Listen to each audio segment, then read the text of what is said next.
A história da queda de Adão e Eva está entrelaçada com temas profundos como castidade, pecado, tentação, a serpente, o fruto proibido e a árvore da vida. Cada um desses elementos carrega significados simbólicos que se refletem nas questões do pecado, da moralidade e da relação do ser humano com Deus. Vou explicar como cada um desses elementos se conecta à narrativa e qual o seu significado. 1. A castidade e a queda.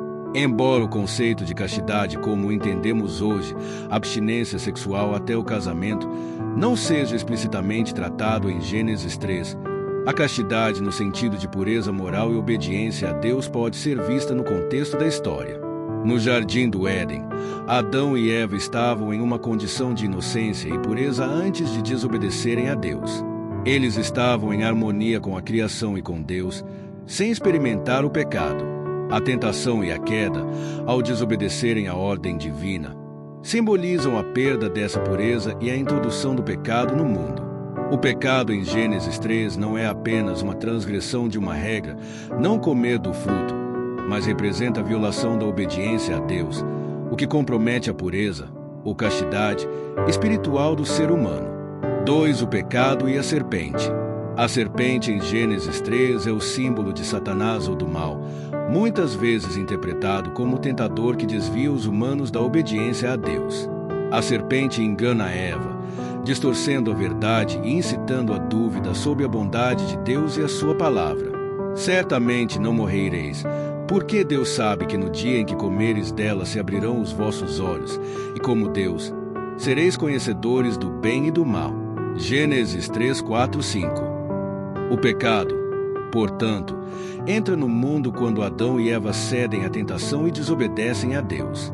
Esse ato de desobediência é o pecado original, que traz consequências para toda a humanidade. A queda resulta na separação de Deus e no sofrimento que segue. 3. O fruto proibido. O fruto proibido da árvore do conhecimento do bem e do mal é o símbolo da tentação e da desobediência. Deus instrui Adão e Eva a não comerem desse fruto, pois ele traria a morte e a separação de Deus. A tentação, representada pelo fruto, se refere ao desejo humano de querer conhecer o bem e o mal e de se colocar no lugar de Deus, decidindo o que é certo e errado. Ao comerem do fruto, Adão e Eva violam a ordem de Deus, o que resulta no pecado. Essa desobediência é o que marca a transição de uma condição de inocência para a experiência do pecado, levando à morte espiritual e à necessidade de redenção. 4. A árvore da vida. A árvore da vida é outro elemento importante do Jardim do Éden. Ela é mencionada em Gênesis 2:9 e também em Gênesis 3:22.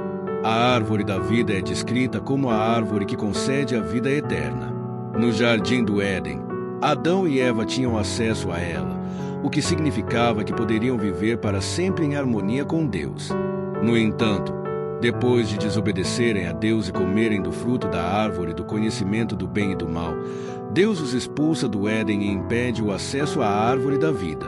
Deus coloca querubins e uma espada flamejante para guardar o caminho da árvore da vida, como uma medida para evitar que Adão e Eva, agora em pecado, comam do fruto da árvore da vida e vivam para sempre em um estado de pecado.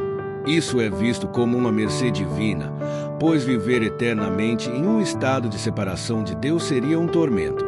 A árvore da vida simboliza a imortalidade e a comunhão perfeita com Deus.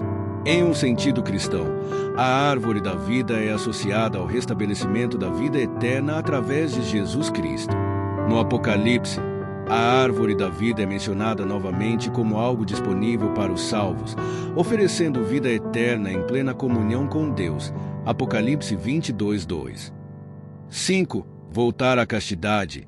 A ideia de voltar à castidade no contexto da queda pode ser vista mais como um retorno à pureza espiritual e à obediência a Deus. Adão e Eva perderam essa pureza ao pecarem, mas a redenção oferecida por Deus em Cristo Jesus é o meio de restaurar essa relação perdida e purificar a humanidade. A castidade, então, não se refere apenas à pureza física ou sexual, mas à pureza moral e espiritual, que foi corrompida pelo pecado. Em termos cristãos, O retorno à castidade após a queda poderia ser entendido como um arrependimento e um esforço para restaurar a pureza diante de Deus, buscando uma vida de obediência e santidade, algo que só é possível pela graça de Deus e através da redenção em Cristo. Conclusão: a queda de Adão e Eva toca vários aspectos da vida humana e da moralidade. A castidade, ou pureza espiritual, foi perdida com o pecado e a humanidade foi separada de Deus. O pecado entrou no mundo pela desobediência a Deus, levando à morte espiritual e ao sofrimento. A serpente, como o agente de Satanás, representa o mal que tenta o ser humano a se afastar de Deus. O fruto proibido simboliza a tentação e a escolha de agir de acordo com o próprio desejo, em vez de seguir a vontade de Deus. A árvore da vida simboliza a imortalidade e a comunhão eterna com Deus, que foi perdida após a queda, mas será restaurada na redenção final em Cristo. Portanto, a história da queda nos ensina sobre a tentação, a obediência, o pecado e a necessidade de restaurar nossa relação com Deus, um processo que, no cristianismo, é realizado através de Jesus Cristo, que oferece perdão e vida eterna.